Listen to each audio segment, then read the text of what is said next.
যা মাল এখানে খেয়েছে সেই মালগুলো এখন ওখানে যাবে, আবার ভোট শেষ আবার গোডাউনের মাল গোডাউনে ফিরে আসবে। ফলে গোডাউন হচ্ছে দুটো আলাদা গোডাউন, কিন্তু সেল এক জায়গায় হয়, সব বেচা কেনা সব এক জায়গায় হয়। দুজনের যারা বেচে কেনা করে ব্যবসায়ী একজনই, গোডাউন দুটো, কষ্টের টাকা ওখানে রাখা আছে। মানুষ তার অর্জিত কষ্টের সম্পত্তি রক্ষা করতে চায়। ওরা মনে করেছে যে বামপন্থীদের কাছে জায়গাটা সেফ, সেখানে সমবায়িতে বামপন্থী দিচ্ছে। পঞ্চায়েত নির্বাচনে আপনি দেখেন না, পঞ্চায়েতে বামপন্থীরা অনেক জায়গায় ভালো ফল করেছে, পঞ্চায়েতে কেন ভোট লুট করছে? ভোট ঠিক করে করতে দিক, ভোট ঠিক করে হোক, সুস্থ নির্বাচন হোক, তৃণমূল কংগ্রেস থাকবে না। এই লোকসভা নির্বাচনে নদিয়া জেলাতে যেহেতু আপনি বড় দায়িত্বে রয়েছেন, তো নদিয়া জেলায় কেমন ফল করতে পারে সিপিআইএম?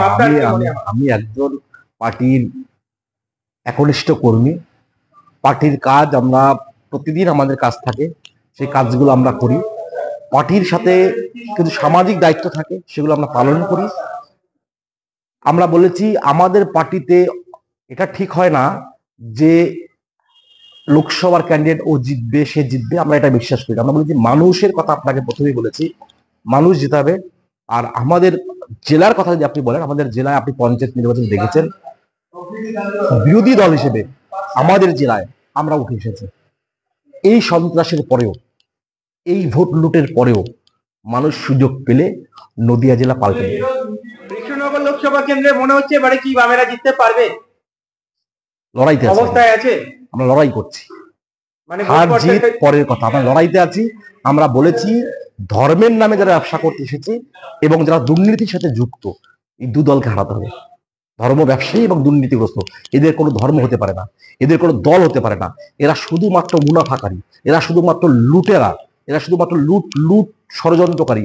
এরা হচ্ছে সমাজের সবচেয়ে মানে নিকৃষ্ট। এরা এরা সমাজে যারা দুর্নীতি করতে এসেছে, এদেরকে হারাতে হবে। আমাদের সমাজকে বাঁচাতে হবে, নতুন প্রজন্মকে বাঁচাতে হবে, তরুণ প্রজন্মকে বাঁচাতে হবে, ছাত্র সমাজ, যুব সমাজকে বাঁচাতে হবে। সেই কারণে আমি বলছি এদেরকে হারানোর থেকে আমরা বলেছি ছাত্র যুব সমাজ এগিয়ে আসলে এই লুটেরা পালিয়ে যাবে, এই ধর্ম ব্যবসায়ীরা পালিয়ে যাবে। এসএফআই কতটা প্রস্তুত লোকসভা নির্বাচনের জন্য? এসএফআই ছাত্র সংগঠন তাদের মতো শিক্ষা প্রতিষ্ঠান আপনি দেখবেন এখন দুর্নীতির বিরুদ্ধে বিরাট লড়াই করছে না। এখন যেটা চলছে, এই আগামী ৩রা মার্চ এদের কলকাতাতে সমাবেশ আছে, ছাত্র সমাবেশ আছে, বৃহত্তর ছাত্র সমাবেশ আছে। ফলে সেই লড়াই আমি বলছি ছাত্ররা পথ দেখাবে। বামপন্থী ছাত্র সংগঠন ছাড়া যাদের কাছে দেখবেন তৃণমূল ছাত্র সংগঠন একটা বই বলবেন তো ওদের ছাত্র সংগঠনের গঠনতন্ত্র আছে কিনা? ওদের তো গঠনতন্ত্র নেই, ওদের তো সাংগঠনিক কোনো চর্চা নেই, রাজনৈতিক কোনো আলোচনা নেই। আলোচনা একটাই, তোলাবাজি করা। আর সেইখানে দাঁড়িয়ে এসএফআই কে লড়তে হচ্ছে ক্যাম্পাসের ভিতরে, ক্যাম্পাসের বাইরে। আবার সেই যারা ক্যাম্পাসে পড়াশোনা করছে তাদের ভবিষ্যৎকে সুনিশ্চিত করার জন্য লড়াই করতে হচ্ছে। সেই লড়াই আপনি দেখবেন সেটা তখন চাকরি ক্ষেত্রে দুর্নীতি হচ্ছে। ফলে সমস্ত কিছুর বিরুদ্ধে এসএফআই কে একটা প্রতিকূল পরিস্থিতির মধ্যে লড়াই করতে হচ্ছে, কিন্তু জয় শেষ, জয় এসএফআই নি। বামেদের কি এই মুহূর্তে ক্ষমতা নেই যে বামেরা একা লড়বে? কেন বারবার যেটা শোনা যাচ্ছে আইএসএফ এবং কংগ্রেসের সঙ্গে জোট নিয়ে কথা বলছে রাজ্য কমিটি, তো এখান দিয়ে বামেদের কি এখনো ক্ষমতা হয়নি যে একা লড়বে? জোটের কথা কেন বলছে বামেরা বারবার? আপনি একটা জিনিস বুঝতে পারবেন, আমাদের দেশে এখন সবচেয়ে বড় বিপদ হচ্ছে সাম্প্রদায়িকতা। আমাদের দেশে সবচেয়ে বড় বিপদ হচ্ছে এখন সংবিধানকে রক্ষা করা। আমাদের রাজ্যের বড় বিপদ হচ্ছে তৃণমূল কংগ্রেসের দুর্নীতি। আমরা বলেছি সাম্প্রদায়িকতা এবং দুর্নীতিবাজদের বিরুদ্ধে। আমি সোজা কথায় বলি, যারা ধর্মের নামে ব্যবসা করে, একটা কথা আছে না, যারা যুদ্ধে যায় তারা যুদ্ধ চায় না, আর যারা যুদ্ধ চায় তারা যুদ্ধে যায় না।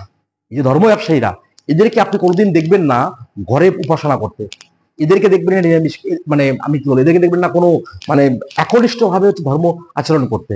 এরা ধর্মকে কেন্দ্র করে কিছু ধর্ম ব্যবসায়ীদেরকে আর তার সাথে কিছু যুব সমাজকে মাঠে নামিয়ে দেয়।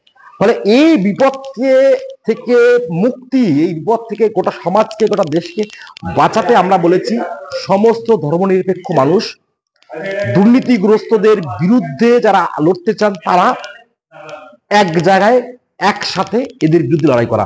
সেটা আমরা জোট না অন্য কিছু, সেটা আমাদের পার্টি ঠিক করবে। আমরা বলেছি দুর্নীতিগ্রস্ত তৃণমূলকে হারাতে হবে, সাম্প্রদায়িক বিজেপিকে হারাতে হবে। তৃণমূল বিজেপি আমরা মনে করি এখন একই মুদ্রার এপিটার ওপিট।